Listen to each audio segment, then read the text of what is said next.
a Brazilian journalist who survived the Chapecoense plane crash tragedy, died Tuesday after playing soccer with friends.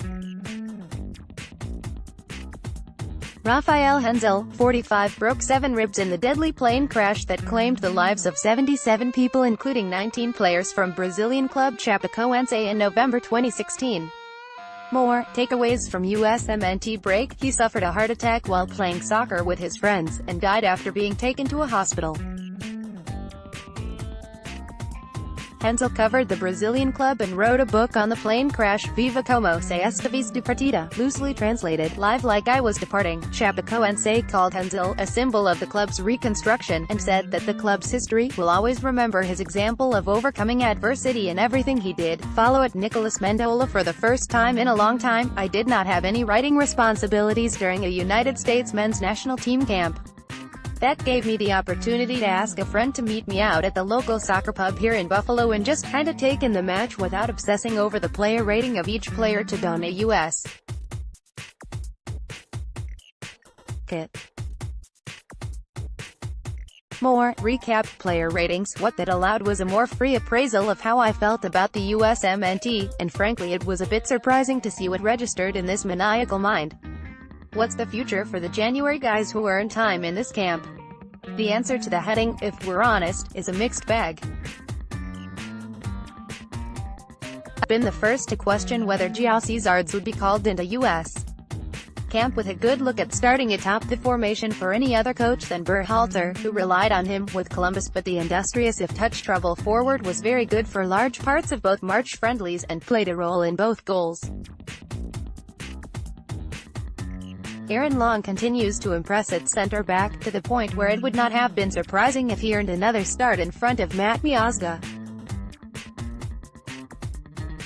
It was less happy for Corey Baird, who at 23 still has some time to season, but has not shown the requisite finishing touch to meet his fantastic engine. Nick Lima and Christian Ramirez did not feature, while Jonathan Lewis only got a token call. Daniel Lovitz was good in his cameo. We're not in the wilderness, but a golden generation isn't guaranteed. There are so many reasons to be excited as a USMNT supporter, especially if you can ignore the fact that Mexico is somehow the first and second best team in CONCACAF. Christian Pulisic is a generational player, and the side has 2 other 20-year-old central midfielders who are key components to their Bundesliga clubs in Tyler Adams and Weston McKennie. Beyond that is a strong centre-back in John Brooks, as well as some serious competitors to start next to him in Chelsea property Matt Miazga and the Red Bulls' Aaron Long. With apologies to Newcastle United's DeAndre Yedlin, new Man City backstop Zach Steffen, and exciting teen talents Josh Sargent and Tim Weah, it dips off a bit after that in terms of guarantees, and Weah and Sargent still have a bit to go to reach the level of even Josie Altidore. George Mihailovic, Cameron Carter-Vickers, Jalen Lindsey, and Ulysses Lanes are exciting prospects, but little more than that now. If we're being honest, QPR's Jeff Cameron is probably still the best partner for Brooks. And whether you hate or love Michael Bradley, more on him in a minute, you cannot say that any player has done anything to claim his place in the midfield. Hey USSF, remember Jonathan Gonzalez. Great work. Assuming he sticks with Adams as a right-back, these is almost unquestionably the most hopeful team for 2022 given Berhalter's formation preference. And there is a lot of hope in hopeful given the inclusion of Weah and Sargent. Stephen Adams, Brooks, Long, Lovitz, Bradley McKennie, Pulisic, Weah, Altidore, Sargent, Michael freaking Bradley. This is the 6th season since Michael Bradley returned from Europe to make some big dollars in Major League Soccer, and it's mostly been rather triumphant for Toronto FC's captain. The exceptions are big ones. Toronto FC failed to build on its treble-winning 2017 in MLS, spectacularly failing to make the playoffs and using Bradley as a center-back for a quarter of the season, and the USMNT failing to get a draw out of Trinidad and Tobago and breaking its long streak of going to the World Cup, which is a pretty cool soccer tournament, team. Bradley's been quite good for TFC early this season, and Greg Berhalter has him looking back at his best in a USMNT shirt. While Tuesday's performance against Chile wasn't perfect, the veteran showed a terrific range of passing, including a downright ethereal bomb that Corey Baird couldn't handle in the first half. And he did it against a midfield that included Europe-based stars Arturo Vidal and Charles Aranguiz. Berhalter's plan for his deep-lying center midfielder fits Bradley to a T, and allows both Tyler Adams and Weston McKennie to take care of the be-everywhere role that Jurgen Klinsmann expected from the No. 4, and perhaps we should go back to credit MB90 for not lighting the coach on fire a bit more often. Will Trapp is a solid 5.5 years older than Bradley, but not everyone has the same level of class as the TFC man. Berhalter will be wise to consider that old Bradley in 2022 might be a step up from a second-tier holding midfielder in Qatar, or just try someone who isn't Trapp. That could also be a thing. It's easy to forget that Bradley is an all-time American soccer legend given what happened in Cuba. The 31-year-old has 144 caps and he's got a solid shot to become the state's all-time leader by the time he hangs up his boots. Bradley is 20 caps back of Kobe Jones and 13 shy of Landon Donovan's second-place spot. In the words of the Hold Steady's Craig Finn, we should forget where we differ and get big picture. In other words, find me the player champing at the bit to take the place of a former Serie A starter who then led the best team in MLS history. He's not there right now. What's the best 11 of players Berhalter has yet to call into camp?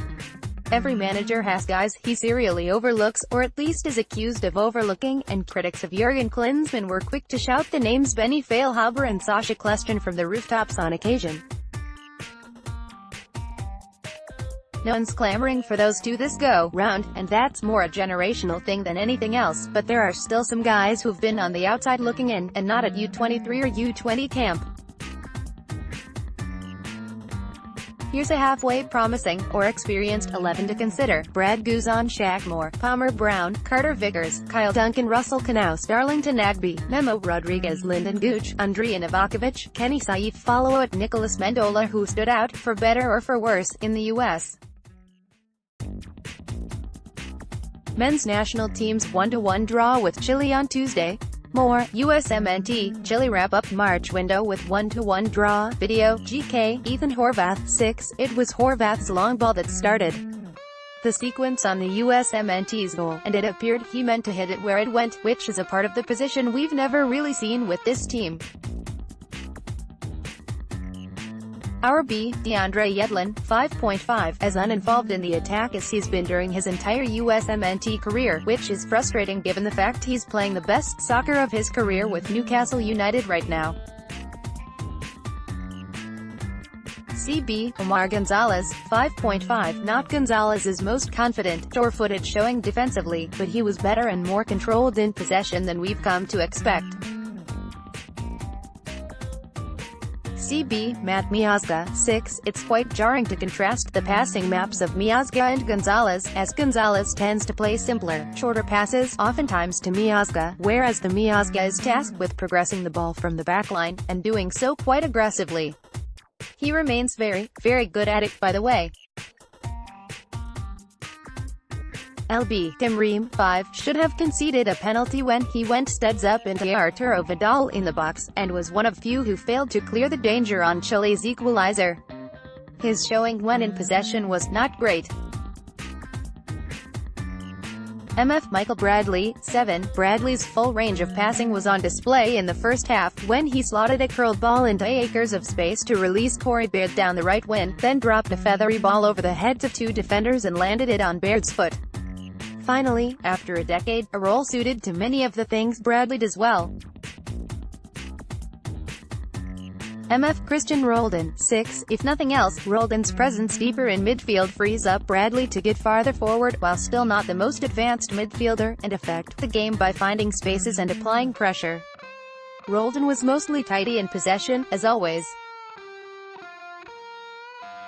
MF Christian Pulisic, 7, the goal was stunning in how confidently he chipped the goalkeeper and strolled away, but he lasted just 34 minutes due to injury, something that's becoming just a little too common for comfort.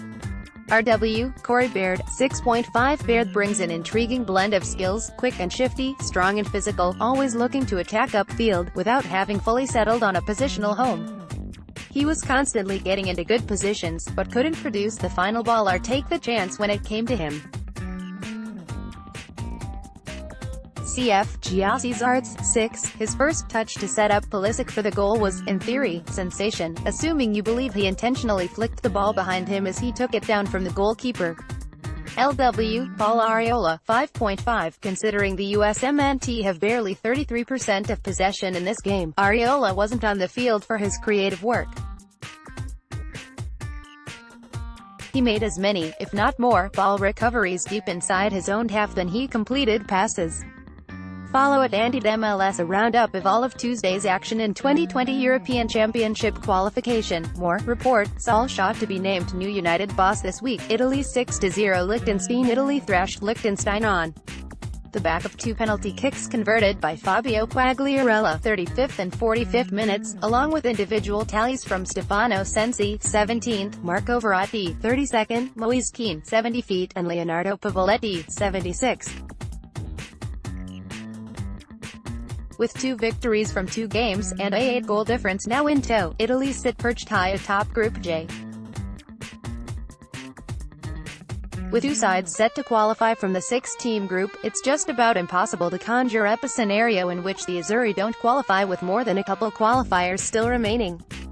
Malta 0-2 Spain. Alvaro Morata bagged the brace, 31st and 73rd minutes, to help Spain to a comfortable, if slightly labored, victory over Malta.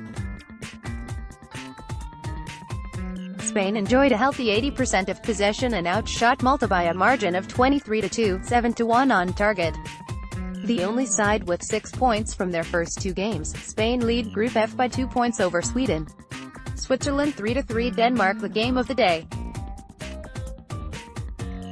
Remo Freuler put Switzerland ahead after 19 minutes. It would stay that way until the final 25 minutes, when a massive explosion of goals saw the game quickly get out of hand, in the most unimaginable of ways. Grant Xhaka made it 2-0 in the 66th, and Real Embolo made it 3-0 in the 76th. That was it, the game was over, done and dusted, right? Wrong.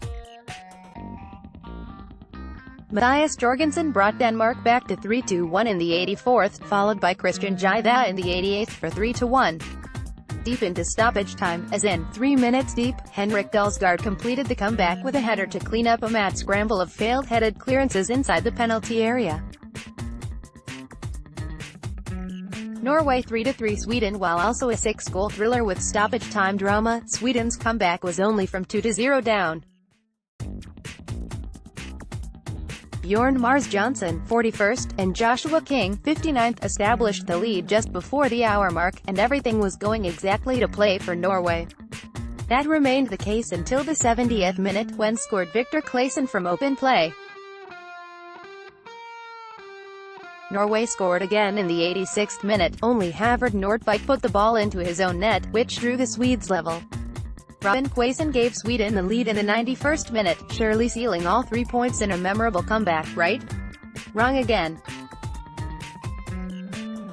Ola Kamara's 96th minute equalizer meant a 3-3 draw that neither side would be happy with, nor particularly dissatisfied.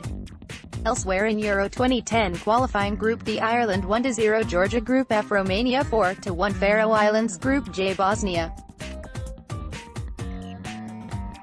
Women's national team wrapped up its maiden first-team voyage under new head coach Greg Berhalter with a 1-1 draw against Chile at BBVA Compass Stadium in Houston, Texas, on Tuesday. More, Zards to Pulisic gives USMNT the early lead. The goals came early, and came in quick succession. Christian Pulisic opened the scoring with just 4 minutes on the clock. Watch here, courtesy of a deftly received and played ball from Giassizards to split the Chilean backline.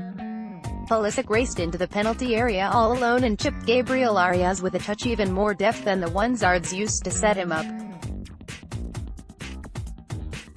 Pulisic, at the age of 20 years, and 189 days, became the youngest American player to double-digit goals. The lead lasted just 5 minutes, though, as the ball pinballed around the USMNT's 18-yard box, a handful of defenders able to boot it clear. Eventually, it fell Oscar Opazzo at a very tight angle, but he put his left foot through the ball and fit it just inside Ethan Horvath's right-hand post. Pulisic's night ended just after the half-hour mark when he was subbed off with a right leg injury. Initially, it looked as though Pulisic was favoring his knee, but once he reached the bench the trainers appeared to be examining his quad. Berhalter announced after the game that Pulisic was already undergoing an MRI. Greater than Zardes went very close to putting the USMNT back ahead in the 55th minute, as he was quickest to react after Christian rolled and was clattered atop the penalty area and the ball squirted free. Zardes pounced and glided past the last remaining defender, but skied his shot with Arias racing out. The Yanks will convene again in late May when they begin preparations for the 2019 Gold Cup following a June 9 friendly against Jamaica. Follow @AndyTheMLS.